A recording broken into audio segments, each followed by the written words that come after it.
టీటీడీలో చైర్మన్ వైఖరి వివాదాస్పదంగా మారుతోంది. తన సొంత నిర్ణయాలతో అధికారులకు తలనొప్పి తెచ్చిపెట్టడమే కాకుండా టీటీడీ పరువు రోడ్డున పడేస్తున్నారు.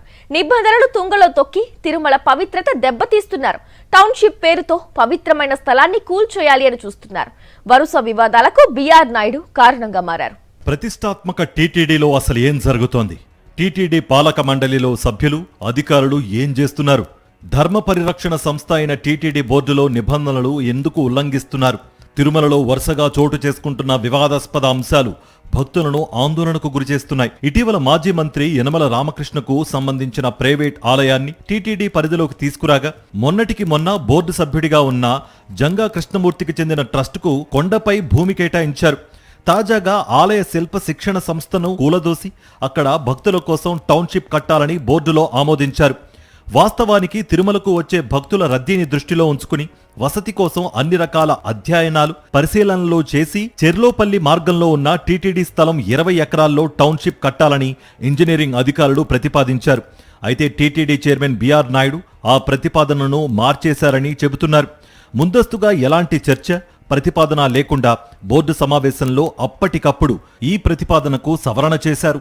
అధికారులు వ్యతిరేకించిన ఈ కాలేజీని కూలదోసి అక్కడ టౌన్షిప్ కట్టాలనే సవరణ ప్రతిపాదనను ఆమోదించినట్లుగా ఏకంగా ఓ తీర్మానం చేసేశారు. అధికారులు ప్రతిపాదించిన దానికి పూర్తి విరుద్ధంగా వారు వద్దన్నా చైర్మన్ ప్రతిపాదన చేయడం, దాన్ని ఆమోదిస్తూ బోర్డులో తీర్మానం చేయడం జరిగిపోయాయి. ఆలయాలు, ప్రముఖ సంస్థలకు స్థానబలం, విశిష్టత ఉంటుంది. తిరుమల దేవదేవుడి ప్రసాదాలు గుడి లోపలే చేస్తారు. వెంకన్నకు అతి సమీపంలో ఉన్న పోటులో ప్రసాదాలు తయారు చేస్తారు. అక్కడ గతంలో అనేక అగ్ని ప్రమాదాలు జరిగాయి. ఈ కారణం చూపి లడ్డూ తయారీని గుడి బయటకు మార్చాలని ప్రతిపాదనలు వచ్చాయి. వీటిని ఆగమ శాస్త్ర పండితులు అంగీకరించలేదు. సమస్యలు ఉన్న ఆలయం లోపలే ప్రసాదం తయారీ జరగాలని నిర్దేశించారు.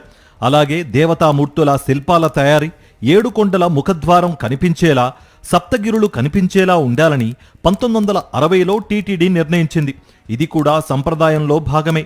ఇంతటి విశిష్టత, ప్రాముఖ్యత ఉన్న సంస్థను కూలదోసి మరెక్కడో నిర్మించాలనుకోవడం అనేక అనుమానాలకు కారణంగా మారింది. తిరుపతి సమీపంలోని పేరూరు గ్రామ పరిధిలో 20 ఎకరాల భూమి ఉంది. అందులో భక్తుల కోసం టౌన్షిప్ నిర్మించాలని ప్రతిపాదించింది.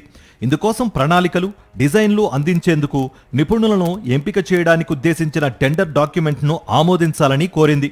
అయితే వారు ప్రతిపాదించిన స్థలంలో కాకుండా అలిపిరి శిల్ప కళాశాల వద్ద టౌన్షిప్ ఏర్పాటుకు బోర్డు చైర్మన్ బిఆర్ నాయుడు ప్రతిపాదించారని చెబుతున్నారు.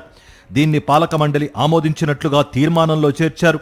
తీర్మానం చివరన చైర్మన్ సంతకంతో టౌన్షిప్ ను ఇప్పుడున్న శ్రీ వెంకటేశ్వర సంప్రదాయ ఆలయ శిల్ప శిక్షణ సంస్థ ప్రాంగణంలో ఏర్పాటు చేయాలన్న సవరణకు ఆమోదించారు అని ఉంది. అంటే ఆలయ శిల్ప శిక్షణ సంస్థను కూలదొయ్యాలన్నది అసలు టార్గెట్గా ఉంది. అలిపిరి చెర్లోపల్లి మార్గంలో ఖాళీ స్థలంలో టౌన్షిప్ నిర్మించాలని, అందుకు కారణాలేమిటో ముందే అధికారులు నివేదించారు. ఈ ప్రతిపాదన పాలక మండలి ఉంచడానికి ముందే శ్రీ వెంకటేశ్వర సంప్రదాయ ఆలయ శిల్ప శిక్షణ సంస్థల్లో టౌన్షిప్ ఏర్పాటు చేయాలన్న తన మనసులో మాటను చైర్మన్ బిఆర్ నాయుడు అధికారులకు చెప్పినట్లుగా, ముందుగా చర్చించినట్లుగా లేదు. సమావేశం మొదలయ్యాక ప్రతిపాదనపై చర్చ జరుగుతున్న సమయంలో అనూహ్యంగా టీటీడీ చైర్మన్ సవరణ ప్రతిపాదన తీసుకువచ్చి ఆమోదింపజేశారు. ఇందులో హేతుబద్ధత కనిపించడం లేదని అధికారిక వర్గాలు చెబుతున్నాయి.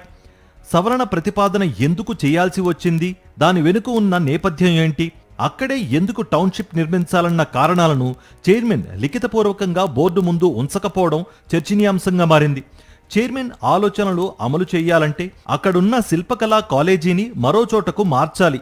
ఇది సంప్రదాయాల పరిరక్షణకు సంబంధించిన సున్నితమైన అంశం. దీనిపై చర్చ జరగాలి. కానీ చైర్మన్ అవకాశమే ఇవ్వకుండా తీర్మానం చేయించడం కొత్త చర్చకు దారితీస్తోంది. అధికారుల అధ్యయన నివేదికలు, ప్రతిపాదనలకు భిన్నంగా టౌన్షిప్ ను శిల్పకళా కాలేజీలోనే ఎందుకు ఏర్పాటు చేయాలనుకుంటున్నారు?